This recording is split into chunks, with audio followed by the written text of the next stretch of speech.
Sapat na ba sa'yo ang pwede na or gusto mo itaas yung standard mo para sa sarili mo? Welcome sa day 7 ng ating 7 days challenge. And today, it's all about raising your standards.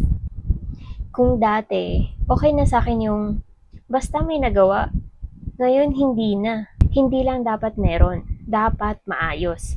Hindi lang dapat gumagalaw, kailangan may direction. Kaya ang araw ko ngayon, lahat ginawa ko with intention. Morning routine, of course, amazing barley plus water. Non-negotiable yan.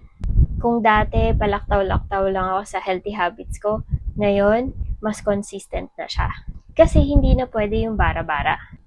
Then, Muay Thai training. Hindi lang siya basta exercise, it's a commitment to strength and discipline. Sobrang grabe yung pawis, sobrang grabe yung natunaw na taba. Pero higit sa lahat, sobra yung self-respect na nakuha ko doon because hindi ako nagpatamad. I showed up today. Market time. So bakit nga ba to kasama sa pag-angat ng standards? Kasi naniniwala ako, even the smallest things, dapat may ayos and sistema. Hindi yung last minute palagi. Cooking time and eating with the family, hindi lang siya basta pagkain, intentional quality time with them. Kasi hindi lang goals yung inaangat natin. Kailangan relationship din.